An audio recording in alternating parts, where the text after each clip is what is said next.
إنا لله وإنا إليه راجعون. waxaan joognaa iskuuska Jubba way ka dhacday shidinta uu ka dhacay baabuur xamuul ah oo tareel ah oo sida konteenaradii waaweynay oo 40ka tan ahay oo ku gadoomay baabuur caasi ah ee iskuuska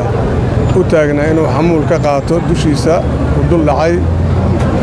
laakiin alxamdulillah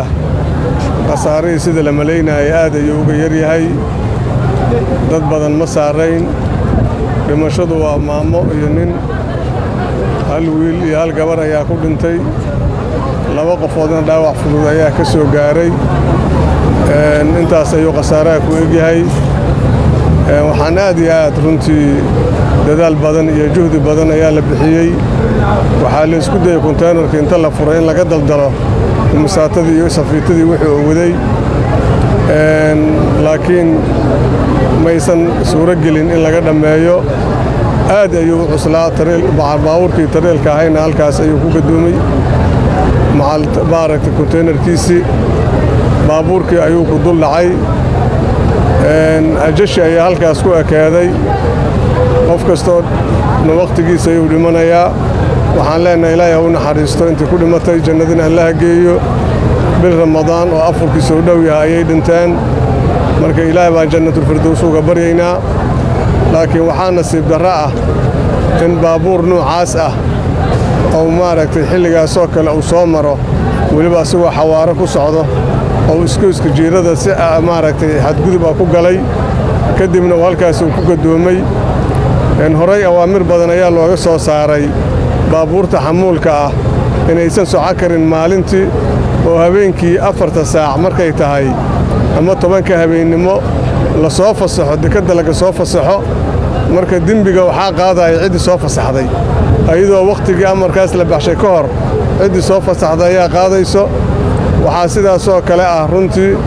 laga maarmaan ah hay'adaha nabadgelyada wadooyinka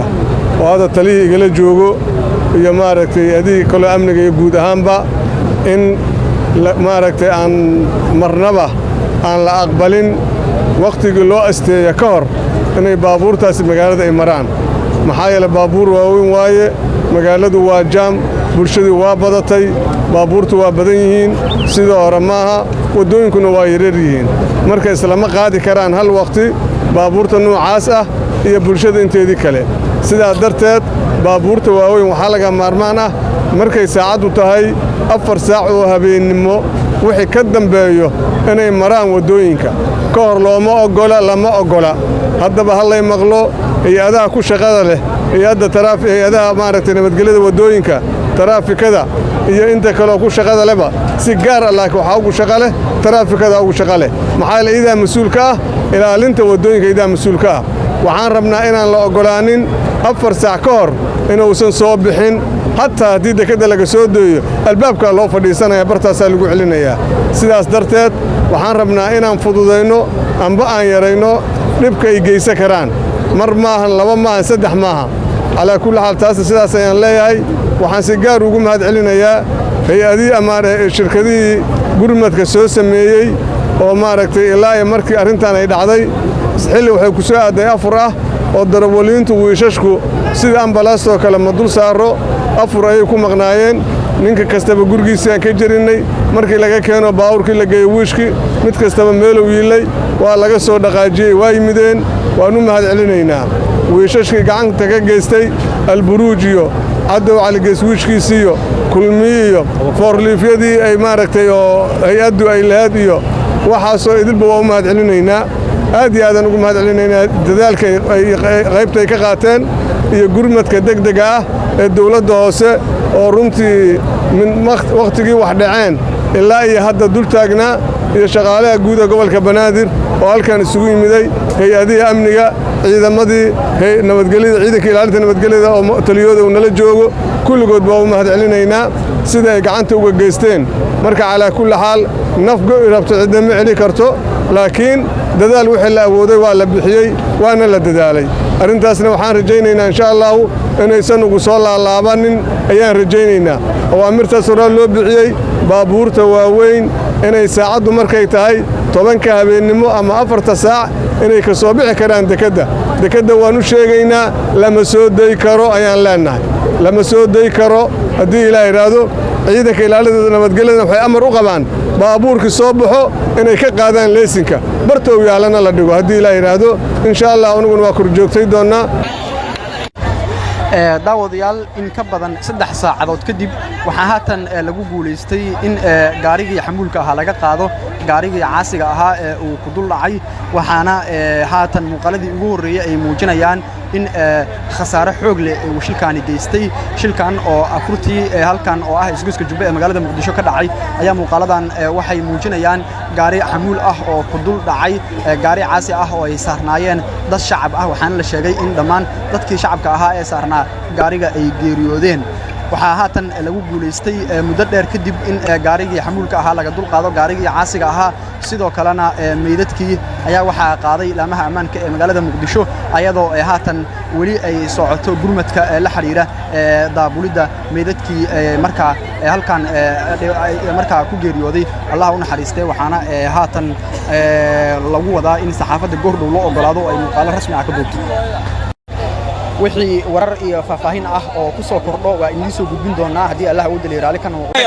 meeshan dawladu ma taala saxaabada hadda loo ridaya wax ma yaalaan dadkan in la dhameeyo la qasay loogu talagalay wish la ma naqabata